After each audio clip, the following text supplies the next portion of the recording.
భీమవరంకు డిస్కౌంట్ల పండుగ తెచ్చింది కేకే స్టోర్స్. ధరల్లో చౌక చౌక. కేకే స్టోర్స్, పీపీ రోడ్, భీమవరం.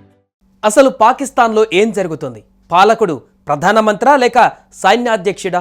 కాల్పుల విరమణ ఒప్పందానికి ప్రధాని షహబాజ్ షరీఫ్ ఆమోదం తెలిపితే మరోవైపు ఒప్పందాన్ని సైన్యాధ్యక్షుడు అసీం మునీర్ లెక్క చేయడం లేదు. దీంతో అసలు పాకిస్తాన్ను పాలిస్తుంది ప్రధాన లేక సైన్యాధ్యక్షుడా అనే సందేహాలు రేకెత్తుతున్నాయి.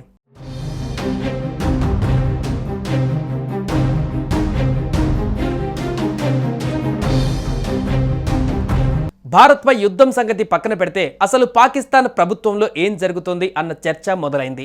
భారత్తో ఉద్రిక్తతల వేళ ప్రధాని షహబాజ్ షరీఫ్, సైన్యాధ్యక్షుడు అసీం మునీర్ మధ్య విభేదాలు బయటపడ్డాయి. సరిహద్దులలో కాపలా కాసి చొరబాట్లు ఆపాల్సిన సైన్యం దేశ అంతర్గత విషయాలలో జోక్యం చేసుకుంటుందా? ఇక్కడే అసలు సమస్య వస్తుంది. ఉగ్రవాదులకు మద్దతు ఇచ్చేది, వారిని సరిహద్దు దేశాలకి ఎగబాకేలా చేస్తున్నది సైన్యమే. పాలకుల నిర్ణయాలు అమలు చేయాలా వద్దా అన్నది నిర్ణయించేది సైన్యమే. శనివారం సాయంత్రం కూడా ఇదే జరిగింది.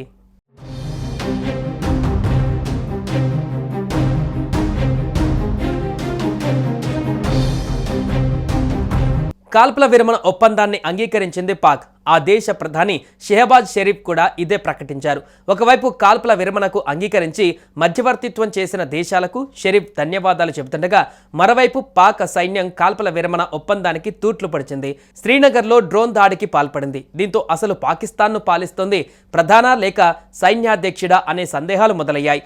అమెరికా విదేశాంగ మంత్రి మార్కో రూబియో పాకిస్తాన్ ప్రభుత్వంతో సంప్రదింపులు జరపలేదు. పాక్ ఆర్మీ చీఫ్ మునీర్తో పాటు ఇతర ఆర్మీ ఆఫీసర్లతో మాట్లాడారు. కాల్పుల విరమణ చేయాల్సిందేనని ఒత్తిడి తెచ్చారు. పాకిస్తాన్ పాలకులకు ఎప్పుడూ యుద్ధంపైన ఆసక్తి లేదు. వారు దేశాన్ని నడిపించాలంటే ముందు డబ్బు ఉండాలనేది అనుకుంటారు. దానికోసం కింద మీద పడుతున్నారు. కానీ మిలిటరీకి ఆ విషయాల్లో సంబంధం లేదు. అందుకే వారు రెచ్చిపోయారు.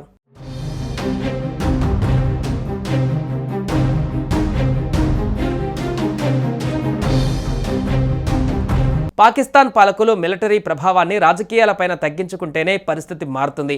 ఇమ్రాన్ ఖాన్ను జైల్లో పెట్టడానికి కూడా ఆర్మీనే కారణం. అనేక ఉగ్రవాద చర్యలకు ఆర్మీ చర్యలే కారణం. బలూచిస్తాన్లో అఘాయిత్యాలకు పాల్పడి అక్కడి ప్రజలు పాకిస్తాన్లో ఉండేది లేదని, స్వాతంత్రం కావాలని పోరాడేలా చేసుకుంది ఆర్మీనే.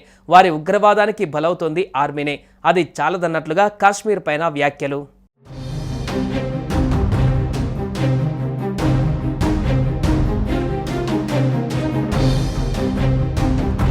గతంలో కూడా పాకిస్తాన్లో పాలకపక్షానికి సైన్యానికి మధ్య విభేదాలు తలెత్తిన సందర్భాలు, సైనిక తిరుగుబాట్లు జరిగిన చరిత్ర ఉంది. ప్రస్తుత ఆర్మీ చీఫ్ అసీం మునీర్కు కూడా కఠిన వైఖరి కలిగిన వ్యక్తిగా పేరుంది. భారత పాక్ ఉద్రిక్తతల సమయంలో కీలక నిర్ణయాలు మునీర్ తీసుకున్నట్లుగా సమాచారం.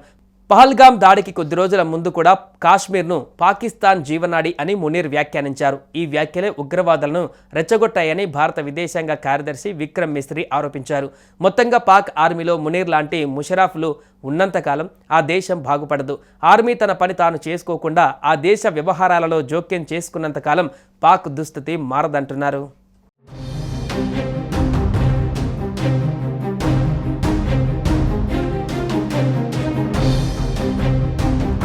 సుమన్ టీవీలో మీ పర్సనల్ అండ్ బిజినెస్ ప్రమోషన్స్ కోసం కింది నెంబర్కి కాంటాక్ట్ చేయండి.